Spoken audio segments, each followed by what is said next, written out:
오늘 말씀은 토기장이와 진흙으로 정했습니다.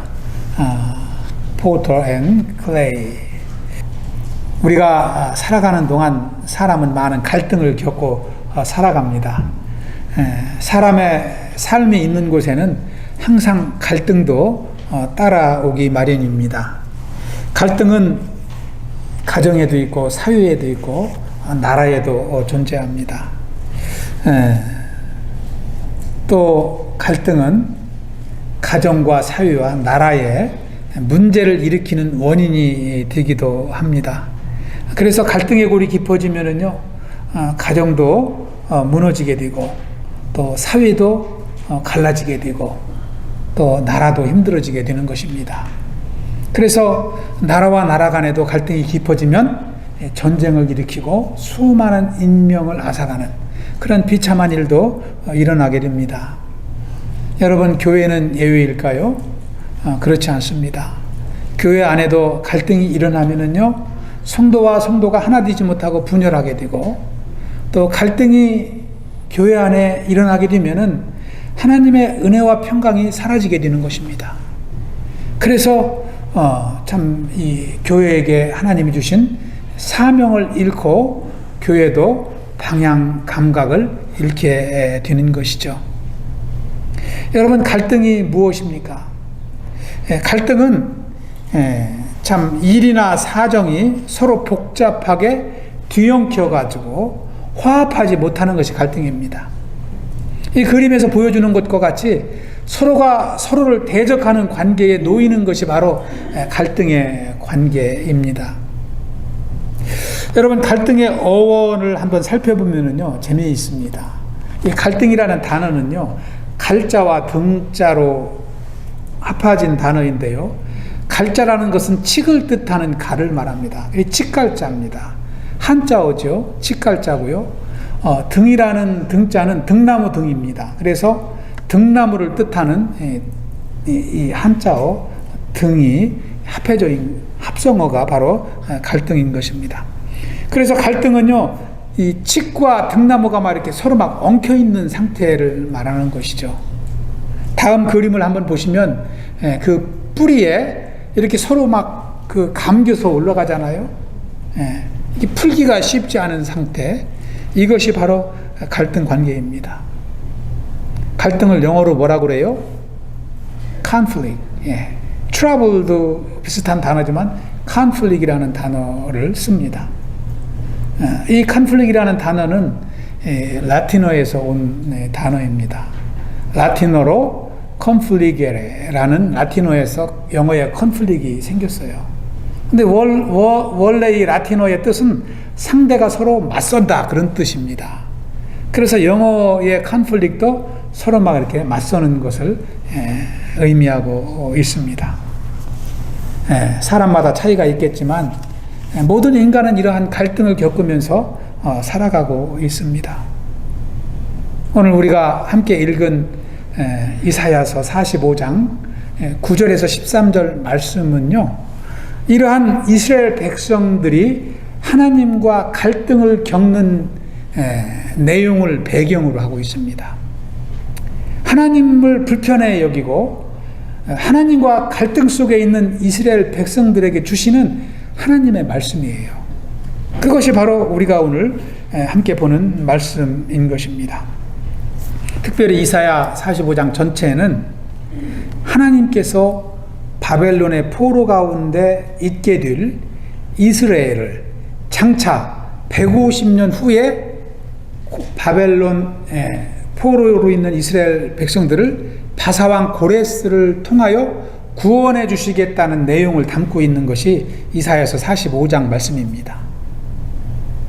여러분, 이사야서 45장 1절을 보시면은요, 하나님께서 어떻게 고레스를 쓰시는지를 기록하고 있습니다. 여호와께서 그의 기름 부음을 받은 고레스에게, 고레스는 바사왕이고 이방 족속인데 하나님께서 그에게 기름을 부으신다고 말씀하고 있어요. 이같이 말씀하시되 내가 그의 오른손을 붙들고 그 앞에 열국을 항복하게 하며, 그러니까 고레스가 싸우는 나라마다 다 이기게 하나님이 고레스의 손을 붙들어 주신다는 것입니다. 그리고 내가 왕들의 허리를 풀어 그 앞에 문들을 열고 성문들이 닫히지 못하게 하리라. 하나님이 이렇게 고레스를 쓰신다는 거예요. 이방 나라 왕인 고레스가 기름 부음을 받는다는 것조차 이스라엘 백성들에게는 이해할 수 없는 일인 것입니다. 여러분, 성경에 보시면 하나님은 누구에게 기름을 부으셔요? 선지자에게 기름을 부으십니다. 또 선지자를 통해서 하나님이 세우신 왕에게 기름을 부으시잖아요.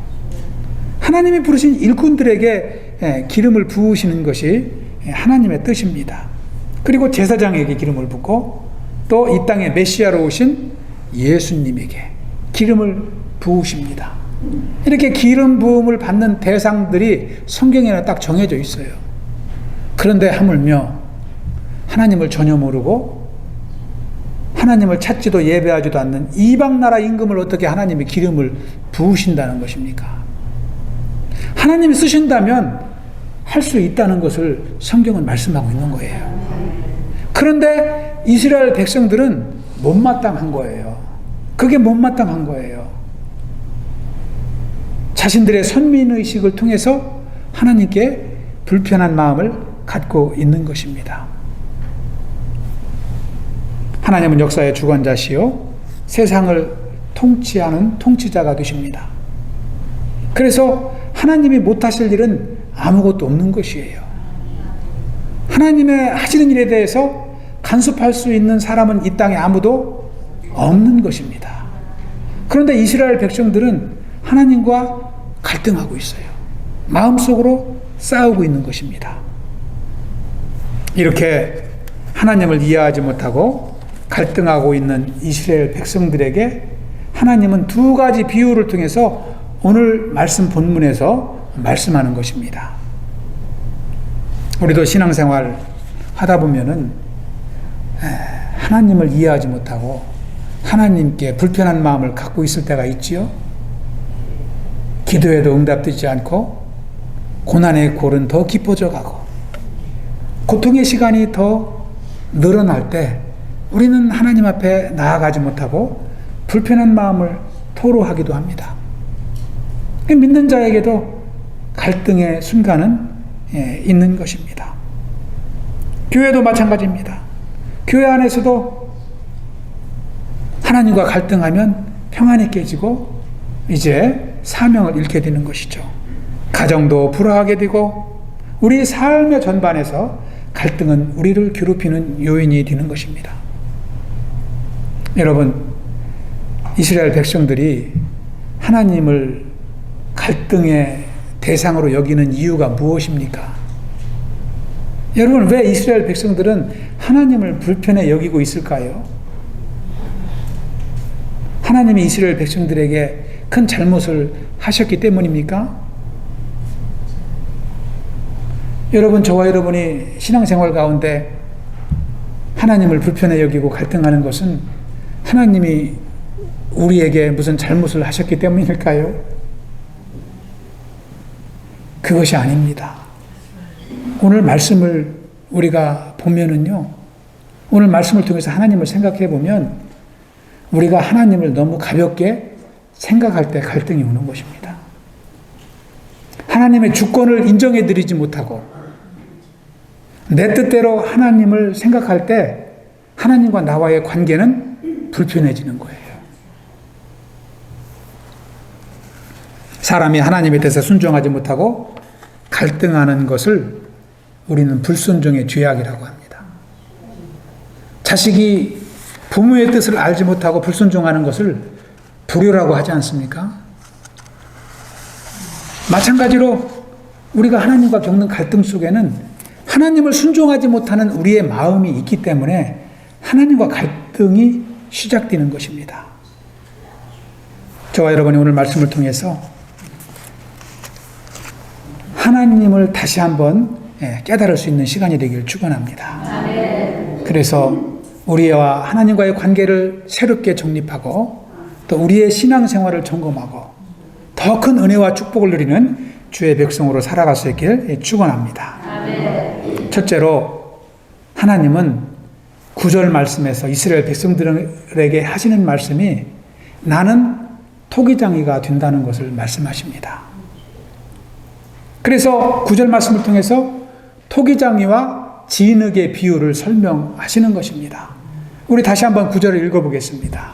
시작. 질그릇 조각 중 한 조각 같은 자가 자기를 지으신 이와 더불어 다툴진대 화 있을진대요. 진흙이 토기장이에게 너는 무엇을 만드느냐? 또는 네가 만든 것이 그 손이 없다 말할 수 있겠느냐?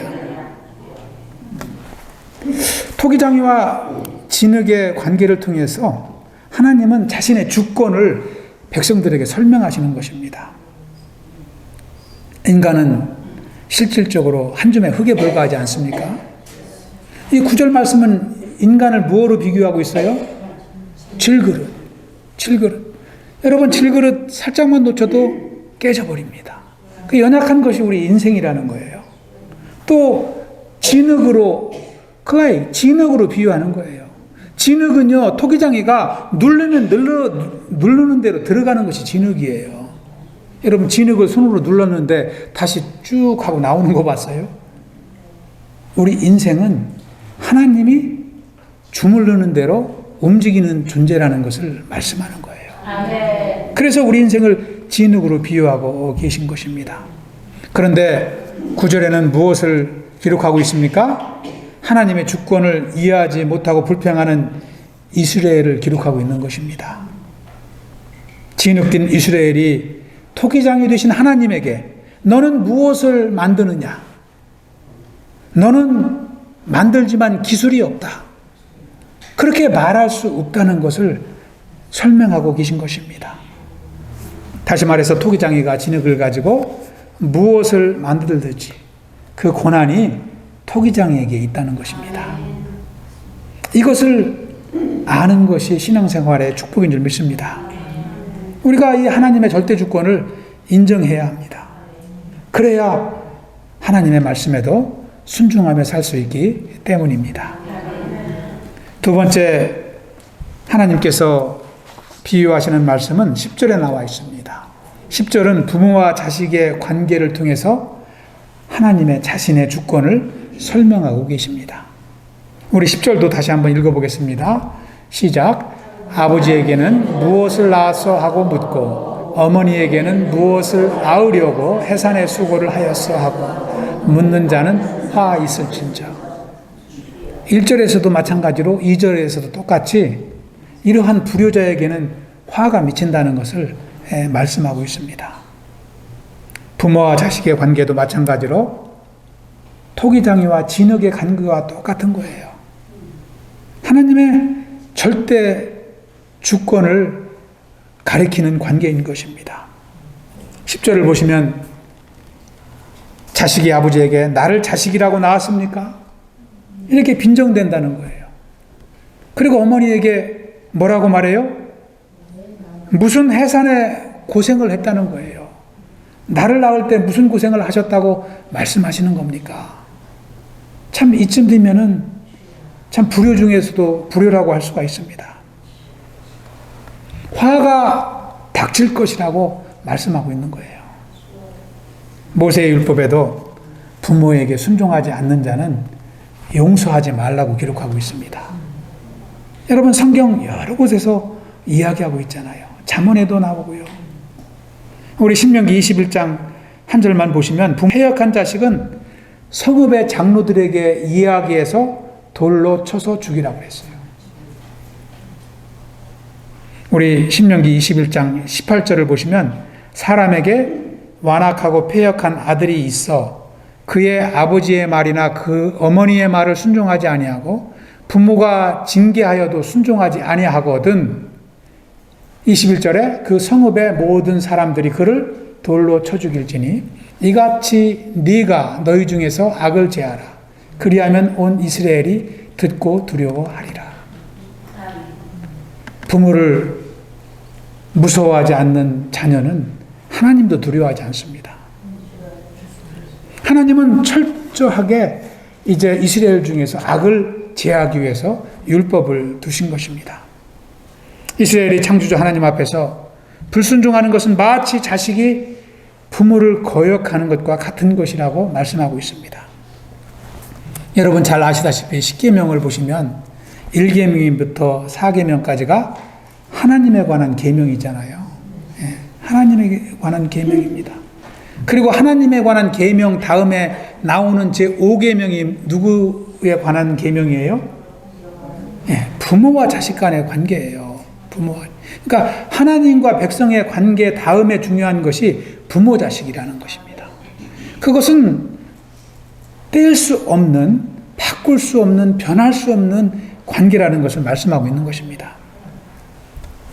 여러분, 부모와 자녀의 질서는 가정의 질서를 세우는 근간이 될 뿐만 아니라 사회와 나라의 질서를 세우는 근간이 되는 것입니다.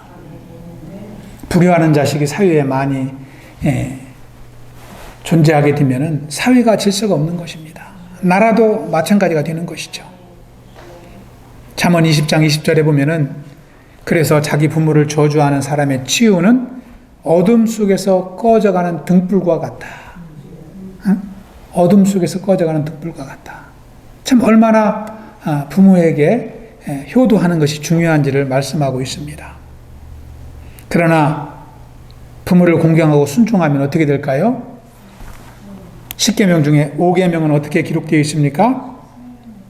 출애굽기 20장 12절 우리 한번 읽어보겠습니다. 시작. 내 부모를 공경하라. 그리하면 내 하나님 여호와가 내게 준 땅에서 내 생명이 길리라. 아멘. 여러분 10계명 중에서요 이렇게 그리하면 내 하나님 여호와가 내게 준 땅에서 생명이 길리라 이렇게 축복을 하는 계명은요 2계명하고 5계명밖에 없어요. 그러니까 하나님에 관한 계명과 부모에 관한 계명을 지키면 하나님이 축복하신다고 약속을 하셔요.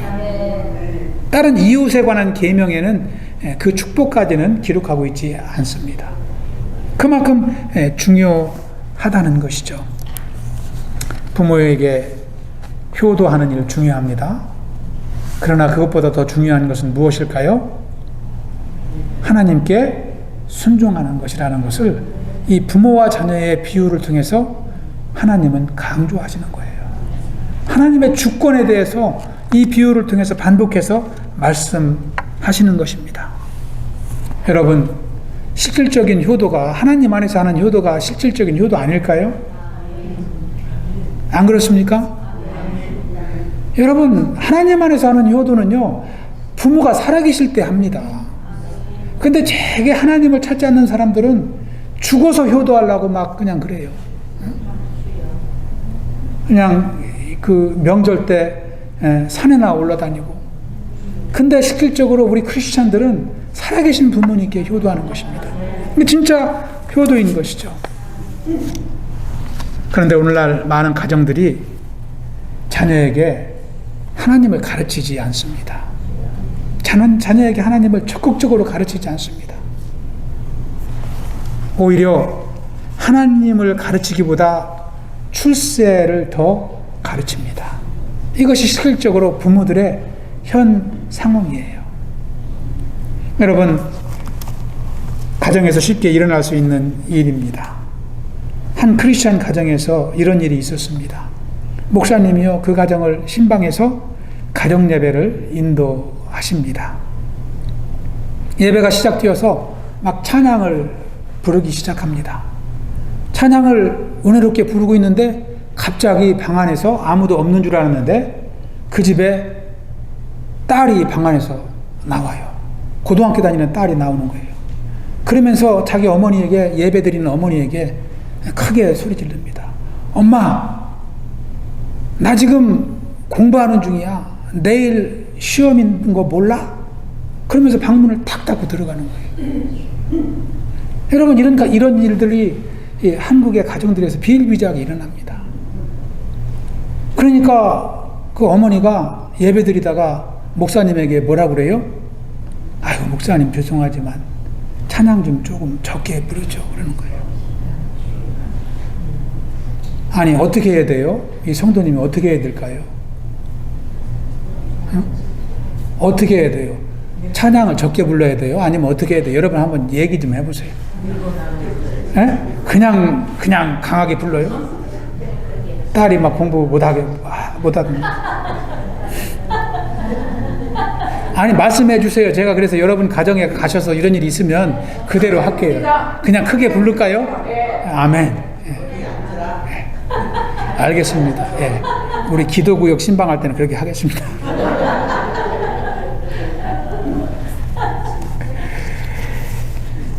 그러자 목사님이 그 성도님에게 그랬어요. 성도님, 그러지 마시고 가서 따님도 데리고 나오시죠. 그랬어요. 따님도 잠깐 예배하고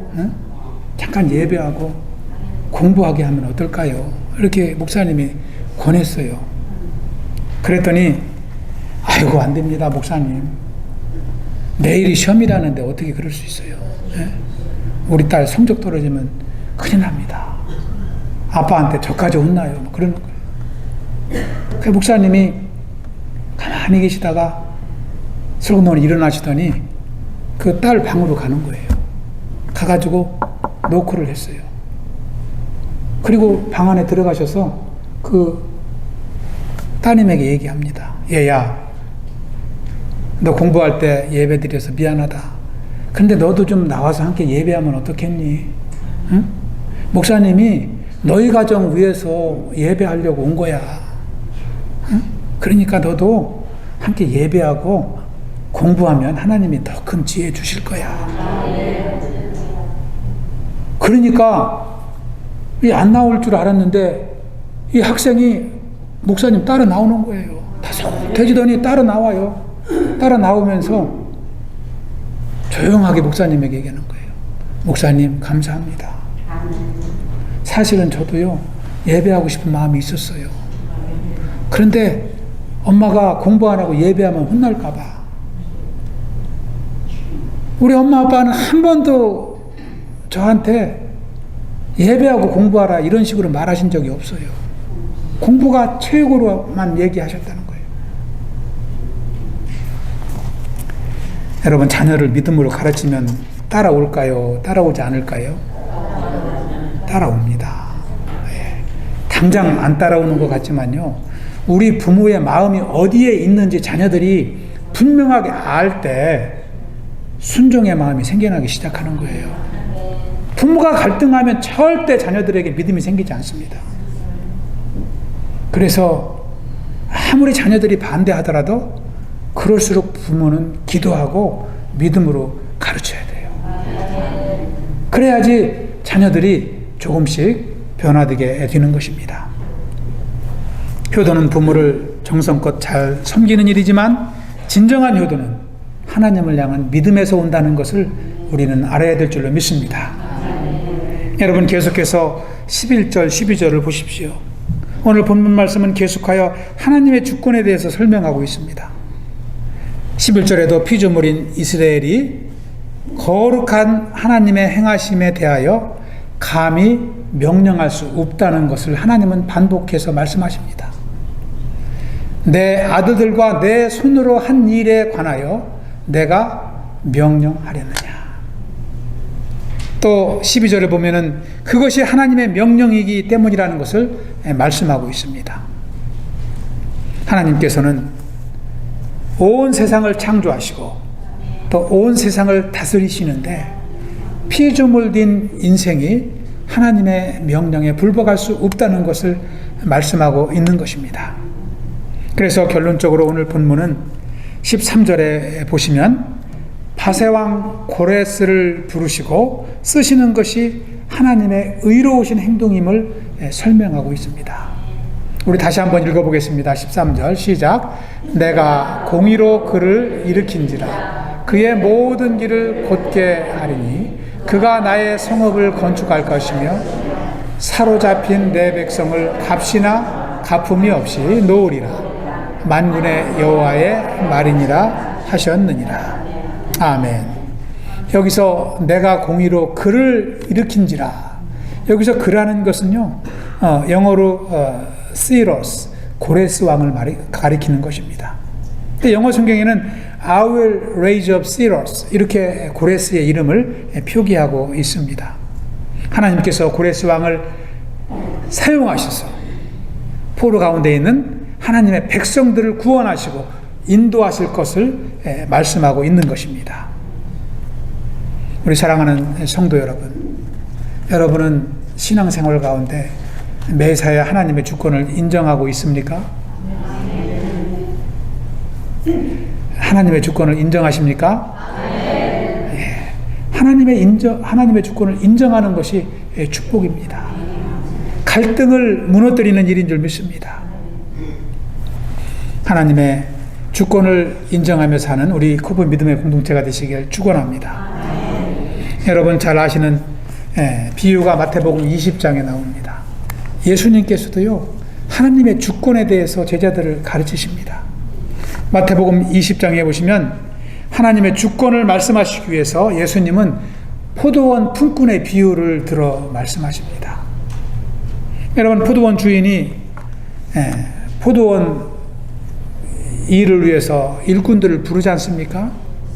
그런데 일이 다 끝나고 품값을 주는데 품값은 다 똑같이 한 데나리온씩 주게 됩니다.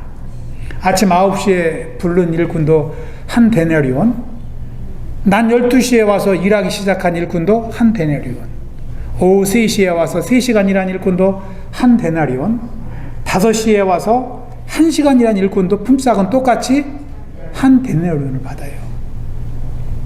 그런데 이 품값을 받으니까 먼저 온 일꾼들이 마음이 편치 않은 거예요. 그래서 포도원 주인에게 불만을 일으키잖아요. 포도원 주인과 갈등하는 것입니다. 왜 일찍 와서 일한 나에게 1시간 일한 사람과 똑같이 품값을 줍니까? 그렇게 말하는 거예요. 그때 포도원 주인이 하는 말이 무슨 말입니까? 마태복음 20장 14, 15절 우리 현대인의 성경으로 한번 읽어보겠습니다. 시작.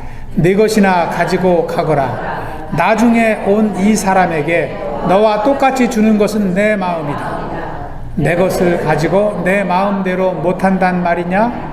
내 너그러움이 네 비유에 거슬리느냐? 아멘. 하나님이 우리 인생들을 향하여 무슨 일을 하시든 이러한 주권을 가지고 하신다는 거예요. 우리가 불평을 말할 수 없다는 것이죠. 여러분, 이 예수님의 비유의 말씀을 통해서 우리가 알 수 있는 것은요, 구원의 주권도 하나님께 있다는 거예요. 우리를 택하시는 것도 하나님이시고 은혜를 주시고 우리에게 생명을 주시는 것도 하나님이시기 때문에 우리는 불평할 수 없다는 것입니다. 단지 우리가 할 뿐은 우리를 선택하시고 구원하신 하나님의 은혜에 감사하며 영광 돌리는 일이 우리의 사명이라는 것을 말씀하는 것입니다. 이것이 하나님의 자녀인 줄 믿습니다. 할렐루야. 오늘 말씀을 정리합니다. 오늘 말씀은 우리에게 토기장이 되신 하나님의 주권에 대해서 말씀하고 있습니다. 그리고 하나님의 주권을 인정할 줄 알고 하나님의 영광을 위해서 살아야 된다는 것도 이제 말씀하고 있습니다. 이것은 신앙생활 가운데 선택이 아니라 하나님을 믿고 의지하는 유일한 길임을 설명하고 있는 것입니다. 그렇지 않으면 우리 인생은 타락의 길로 접어드는 것이죠. 여러분, 로마서 1장에 보면은 하나님을 알되 하나님을 영화롭게 하지 않는 인생에 대해서 상세하게 기록하고 있습니다. 그 인생의 특징이 무엇입니까? 감사하지 않는 거예요. 하나님의 절대 주권에 순종하지 않는 인생은요, 마음에 감사가 없습니다. 무엇을 해도 감사가 없습니다. 그 생각이 허망해진다고 그랬어요. 허무한 인생을 살아가는 것입니다. 미련한 마음으로 살아가는 것입니다. 결국은 그 인생은 어리석게 된다라고 기록하고 있습니다. 여러분, 그러나 하나님의 절대 주권을 인정하는 인생을 하나님은 어떻게 축복하실까요? 첫째는 감사가 넘쳐나는 것입니다. 무엇을 해든지 감사합니다. 그래서 고난 가운데에도 감사 제목을 발견하는 것이 성도의 삶인 줄 믿습니다. 심령에는 은혜와 기쁨이 충만합니다. 지혜가 충만합니다. 결국은 어리석은 인생이 되지 않고 지혜로운 인생으로 승리하게 되는 것입니다. 할렐루야. 아멘. 여러분, 우리가 잘 알다시피 이 땅에 죄악이 누구 때문에 들어왔어요? 그렇습니다. 아담 한 사람의 불순종으로 들어온 것입니다. 그런데 이 땅에 생명이 어떻게 들어왔어요? 예수님 한 사람의 순종으로 들어온 것입니다. 여러분, 우리 인생도 마찬가지입니다. 불순종과 순종의 삶은 생명과 멸망의 차이인 것이죠. 저와 여러분이 순종할 수 있는 길은 다른 방법이 없습니다. 하나님의 일을 무조건 이해하고 따르는 것인 줄 믿습니다. 그것이 하나님의 절대 주권을 인정하는 성도의 삶인 것입니다. 오늘날도 하나님의 주권에 순종하고 순종하는 인생을 통해서 하나님은 가정을 세워 가십니다. 나라와 민족을 인도해 가십니다. 또 교회를 세워 가시는 줄 믿습니다. 순종하는 인생만이 쓰임받고 아름답게 살아갑니다. 하나님의 주권을 깨닫고 순종하게 되는 것입니다. 여러분 한번 해보겠습니다. 순종하는 사람이 아름답습니다. 순종하는 사람이 아름답습니다. 우리 옆 사람에게도 한번 해볼까요? 순종하는 사람이 아름답습니다. 한 번 더 해보겠습니다. 당신은 참 아름답습니다. 예, 서로 이렇게 순종하는 사람끼리 예배하면 심령이 기쁘고 또 은혜가 임하고. 근데 우리가 일상으로 돌아가면 순종하지 않는 사람도 만나고 순종하는 사람도 만나는데 우리가 하나님의 절대 주권을 의지하면 누구를 만나든 불편하지 않을 수 있어요. 갈등하지 않을 수가 있어요.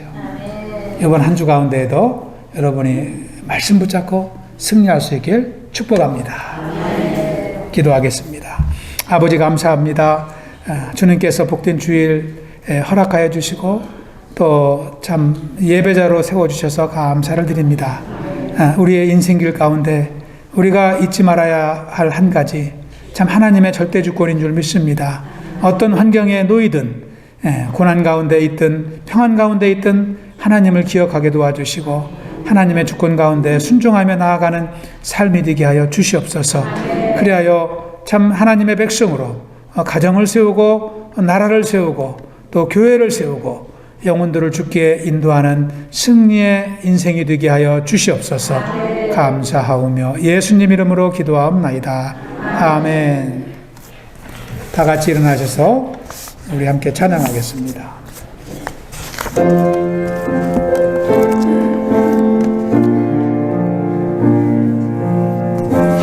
우리 주님의 구원의 은혜를 생각하며 죄짐 맡은 우리 구주, 죄짐 맡은 우리 구주, 어찌 좋은 친구인지 걱정 근심 무거운지 우리 주께 맡기세. 주께 고함 없는 거로 복을 받지 못하네. 사람들이 어찌하여 아랠 줄을 모를까. 시험 걱정 모든 괴로움, 시험 걱정 모든 괴로움 없는 사람 누군가.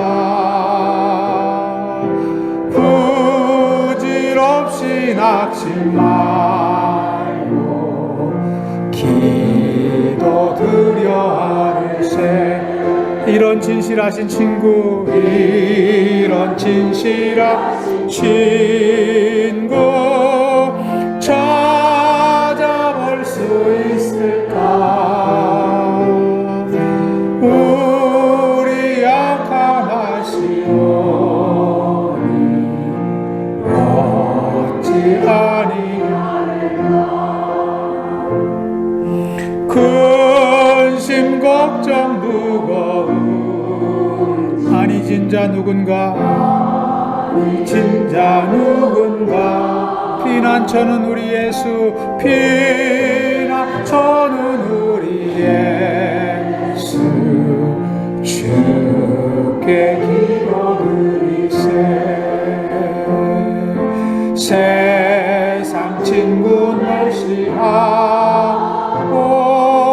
너를 조롱하여도 예수 품에 안기어서 참된 위로. 우리 3절 다시 한번 찬양합니다. 근심 걱정 무거운 짐 아니 짐자 누군가? 피난처는 우리 예수, 피난처는 우리 예수. 주께 기도드리세. 세상 친구 멸시하고 너를 조롱하여도 예수 품에 안기어서 참된 위로만. 우리 이 시간 함께 기도하기를 원합니다. 아버지 감사합니다. 죄악 가운데 멸망받을 수 없는 인생을 구원하여 주시고 하나님의 자녀로 삼으신 것 인하여 감사를 드립니다. 이 땅을 살아가는 동안 참 언제 어디서나 주의 이름을 부를 수 있게 하시고 또 주님을 의지할 수 있도록 인도하신 주님, 이 시간 찬양합니다. 아버지, 하나님의 절대 주권을 인정하며 하나님의 사랑 안에 살아가는 주의 백성으로 세워주시옵소서.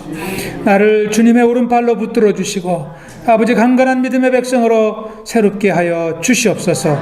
이 한 주간을 살아가는 동안에도 하나님의 은혜를 경험하게 하시고 하나님의 영광을 참 이제 돌려드리는 귀한 한 주가 되도록 인도하여 주시옵소서. 우리 주님을 의지하는 믿음을 가지고 주여 한번 부르고 다 같이 기도하겠습니다. 주여! 아버지 하나님 감사합니다. 아버지께서 이 시간 함께하여 주시고 우리의 마음을 주장하여 주시니 감사를 드립니다. 아버지, 무엇보다도 하나님을 알지 못하고 방황하던 인생을 구원하여 주시고 하나님의 자녀로 삼아주시고 하나님의 백성으로 인도하신 주님의 은혜를 찬양합니다. 아버지께서 날마다 우리의 심령을 주장하여 주시고 구원의 은혜를 회복시켜 주시옵소서. 그리하여 하나님의 이름을 부르며 하나님을 예배하며 하나님을 찬양하며 하나님을 의지하며 믿음으로 살아갈 수 있도록 주여 역사하여 주시옵소서. 아버지, 우리의 삶 가운데 동행하시는 하나님을 의지하며 나아가길 기도합니다. 하나님을 붙들고 나아갈 수 있도록 축복하여 주시옵소서. 아버지, 주님을 의지할 때마다 아버지 우리의 믿음을 덧입혀 주시고 우리에게 지혜와 능력을 허락하여 주시옵소서. 그리하여 우리의 삶 가운데 세상을 이기게 하시고 우리의 모든 연약함을 물리치며 승리의 삶을 살아갈 수 있도록 인도하여 주시기만을 간절히 기도합니다. 아버지, 주여 역사하여 주시옵소서. 아버지, 특별히 감사의 절을 맞아 아버지 주님을 의지하며 나아갈 때마다 우리 심령의 은혜와 기쁨이 충만하게 하시고 하나님을 향한 감사가 넘쳐나게 하여 주시옵소서. 아버지, 그래야 날마다 담대한 인생이 되게 하시고 아버지 승리의 인생이 되게 하여 주시옵소서. 이 한 주도 하나님을 의지하며 믿음으로 나아갈 때에 아버지 우리의 가정을 지켜주시고 우리의 마음을 지켜주시고 우리를 승리로 인도하여 주시옵소서. 감사하오며 예수님 이름으로 기도하옵나이다. 아멘. 이제는 우리 주 예수 그리스도의 크신 은혜와 하나님 아버지의 무한하신 사랑과 성령님의 늘 역사하심이 오늘 예배 가운데 하나님을 의지하며 하나님의 절대 주권을 다시 한번 붙잡고 돌아가는 주의 백성 위에와 또 하나님 세워주신 가정과 이 교회 위에 이제로부터 영원토록 함께 하실지어다. 아멘.